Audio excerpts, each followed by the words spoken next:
Hello, and welcome to the Citizen Compass Newsroom.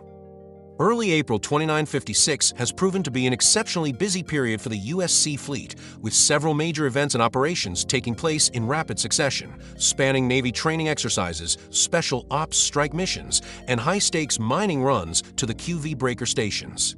Without a doubt, USC ships and their crews have been on high alert throughout, performing at their very best. Here are the highlights from this past week. In preparation for higher-stakes operations ahead, the Ministry of Security Services has been stepping up USC Navy readiness over the past several weeks. Reports have emerged of potentially increased criminal activity in NICS over the coming months, as well as the growing threat of vanguard incursions that will require dedicated tactical strike groups to counter. With that in mind, the USC Navy has begun a series of intensive naval exercises to ensure it is prepared for any situation.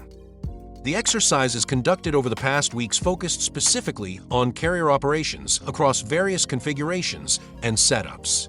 The primary goals were to test the efficient outfitting, launching, and retrieval of fighters from a carrier, and then to quickly rearm, repair, and redeploy those fighters for follow-up missions. The first carrier exercise was launched on April 4, 2956, under Director Stiles, aboard the USCN Excelsior, an Idris-class frigate carrying a full complement of fighters. The frigate was loaded with extra ammunition and ordnance for the fighters, as well as spare parts and a variety of fighter weapon loadouts. The core objective of this first operation was to determine how practical it would be to swap out fighter weapon configurations before and during combat missions, ensuring each fighter was properly equipped for the task at hand.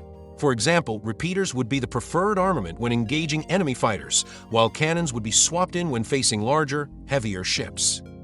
The mission departed from New Babbage, where the crew and pilots assembled to load the ship with munitions and spare fighter weapons before boarding and heading out. The USCN Excelsior then set course for NICS, where it would conduct various intercept missions, patrolling key areas, and responding to distress calls from ships under attack by criminals and vandal alike. The strike group consisted of 3 fighters, operating under the call signs Ghost 1, 2, and 3. The Idris was crewed with manned turrets and a dedicated engineering deck team responsible for repairs and weapon swaps each time the fighters returned to the ship. The first operation was deemed a success, providing valuable insight into what renewed carrier operations could look like going forward.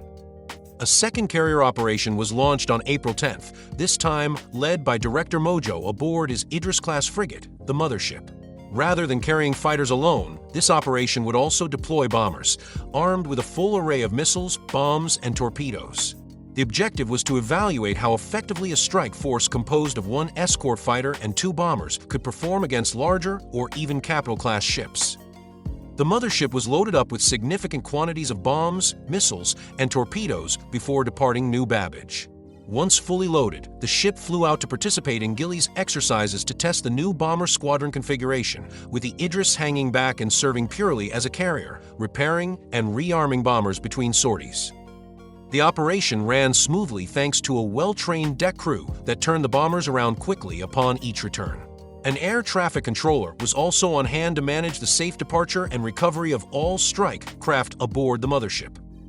The second mission proved to be a success as well and yielded significant lessons. While the bombers were capable of destroying a hammerhead on their own, they did require support from the Idris itself to bring down a Polaris-class corvette. More missions are already being planned, as fully functional tactical strike groups are almost certainly going to be needed in the near future. While the big ships were away conducting their naval exercises, other branches of the USC were keeping equally busy. The Office of Naval Intelligence, ONI, launched a classified strike team operation, sending several teams aboard the USCS Copperhead, a Prowler-class vessel, deep into ASD facilities to investigate and gather further intelligence on the mysterious Project Hyperion. All mission objectives were successfully achieved. Critical data and several key blueprints were recovered by all participating teams. Additional strike team missions into the ASD facilities are already in the planning stages, as there are still many more blueprints yet to be secured. On the more industrial side of USC operations, another large-scale mining run of the QV breaker stations was launched, this time led by Citizen Patholo. A fleet of AR Geomol ships was deployed for the operation, as they were deemed far more effective for extracting minerals from fractured rock, offering a more stable and safer platform compared to the Drake Golem or the Mist Prospector, both of which encountered difficulties and sustained damage during the previous operation due to a series of explosions from unstable rock formations. The entire mining fleet was escorted by the USCS Gale, a Polaris-class frigate. Assigned to escort duties, the Gale provided protection, transport, a wide array of equipment, and medical facilities for all participants throughout the operation. The operation assembled at People's Service Station Alpha in Nix. However, the USCS Gale ran into an unexpected complication with local authorities who apparently misidentified the Polaris as a hostile vessel and opened fire. As a result, the mining fleet departed ahead of schedule while the Gale worked to resolve the situation with local authorities before rejoining the group. Once everyone arrived at the abandoned QV breaker station, the large group was divided into 3 distinct teams, each assigned specific roles, clearing out hostile forces, locating key items, or providing general support. This structured division of responsibilities made the operation remarkably efficient, and the mining laser was brought online quickly.